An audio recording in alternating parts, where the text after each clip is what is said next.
Hey everyone, and welcome to this explainer. Today, we're shining a spotlight on a hugely strategic yet completely overlooked element of business success. And that's where you actually hold your high-stakes executive meetings. Think about it. We spend literally weeks preparing the agenda, polishing the presentation deck, making sure all our data aligns perfectly, but then we kind of just treat the physical meeting space as an afterthought. Well, today, we're going to change that. So I want you to ask yourself, could your venue choice secretly be sabotaging your next executive strategy session? I know, it sounds a little dramatic, but really think about it. Dropped Wi-Fi, paper-thin walls, maybe a super chaotic lobby, these aren't just minor annoyances. When you're in the middle of discussing, say, a major merger, sensitive financial earnings, or a complex legal strategy, those little environmental flaws, they transform into genuine corporate and reputational risks. Okay, let's dive into this roadmap and solve this corporate headache together. We're going to cover 1. The high stakes of venues. 2. Defining true meeting confidentiality. 3. Pillars of executive productivity. 4. Hotels versus purpose-built centers. 5. The Sydney CBD advantage. And finally, 6. Your venue booking checklist. All right, let's kick things off with Section 1, the high stakes of venues. What happens inside an executive boardroom requires absolute discretion, right? We're talking about highly sensitive commercial information. Things like personnel matters, competitive intelligence, high-level financial results, it's all on the table. And honestly, this brings us to a massive reputational and compliance gamble. Just like our source material points out, open-plan coworking spaces and busy hotel lobbies expose conversations to unintended listeners. If you're relying on a shared breakout area or a multi-purpose space for these kinds of discussions, you are literally risking a massive information leak. It's really that simple. Confidentiality absolutely has to be the primary factor, not just a nice-to-have. Which leads us right into Section 2, defining true meeting confidentiality. We really need to completely rethink what privacy actually looks like in today's corporate world, because honestly, it is so much more than just shutting a door. True confidentiality demands real acoustic separation from the spaces next door. It requires strictly controlled access and minimal foot traffic in the hallways. But, it also extends to the human elements. You need discreet arrival and registration procedures, and venue staff who are specifically trained in corporate privacy protocols. Think about it. If the venue staff is treating your board members like they're just guests at a noisy weekend wedding, that is a massive red flag for your confidentiality. Moving on to Section 3. Pillars of executive productivity.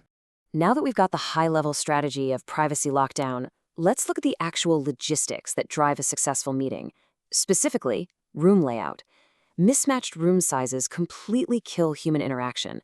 If you throw 6 executives into a cavernous room built for 50 people, it feels incredibly impersonal and it just drains engagement. Conversely, if you squeeze 30 people into a tiny space, it's cramped and uncomfortable. So, as you can see, for a group of 6 to 12 participants, a dedicated boardroom setup with plenty of laptop space is your sweet spot. If you bump that up to 15 to 30 people, say for a strategy session, you're going to want a U-shape or cabaret layout, ideally with breakout spaces nearby. And for 30 or more, you're looking at a plenary setup with parallel session rooms for those extended offsites. Getting this match right is a subtle but incredibly powerful driver of your meeting success.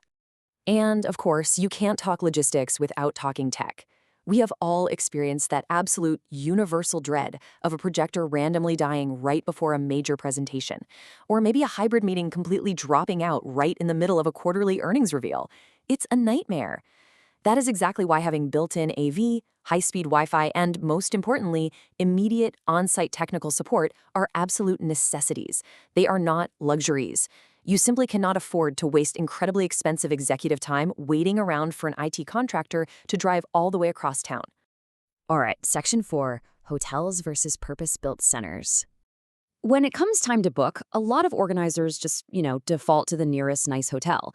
But we have to ask, is that actually the best choice for business? Let's put them head to head. Hotel function rooms are, by definition, multi-purpose. They're juggling meetings as a secondary service right alongside accommodation and social events. Their AV is often outsourced, the staff's priorities are completely split, and your incredibly serious strategy session might literally be sharing a wall with a loud, chaotic wedding reception. On the flip side, purpose-built centers have 100% dedicated business focus. They feature integrated AV, on-site tech support, and true acoustic separation. They are optimized entirely for focus and business outcomes, without all those random social distractions.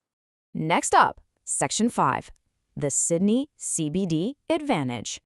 Let's talk about geography, because location is a massive piece of your venue strategy.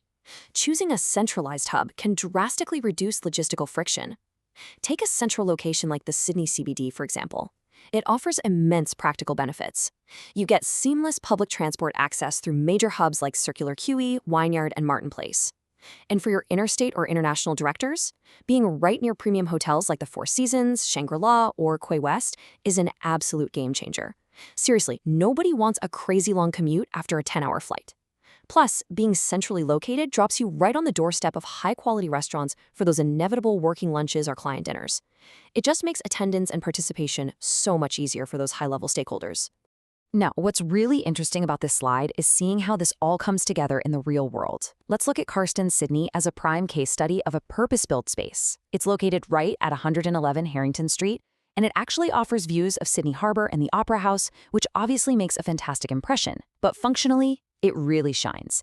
It boasts 22 versatile conference rooms spread over a massive 1,600 square meters. It features all-inclusive AV, and you get a dedicated account manager, so you literally only ever have one point of contact. And honestly, they even nail the small comforts that keep everyone's energy high throughout the day, like built-in espresso machines and a lolly bar included in their day delegate packages. It is quite literally a venue engineered from the ground up for executive productivity. Finally, we reach Section 6, your venue booking checklist.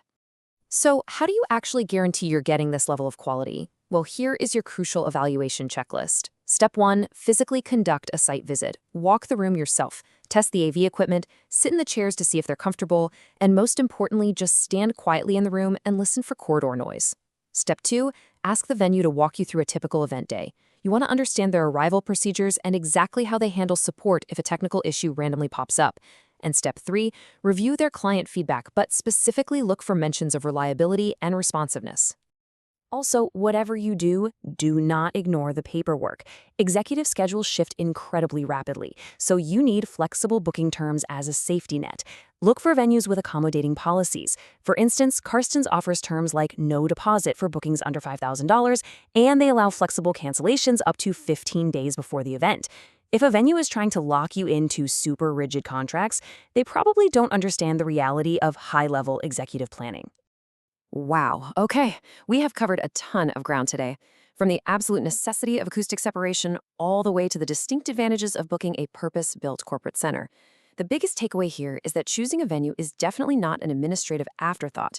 It is a critical, strategic decision that impacts privacy, focus, and ultimately, your success. So I want to leave you with one final, pretty provocative thought to chew on. Think about your current booking habits. Before your next high-stakes board meeting kicks off, are you absolutely sure you know who else might be listening? Thanks so much for joining me for this explainer, and I'll see you next time.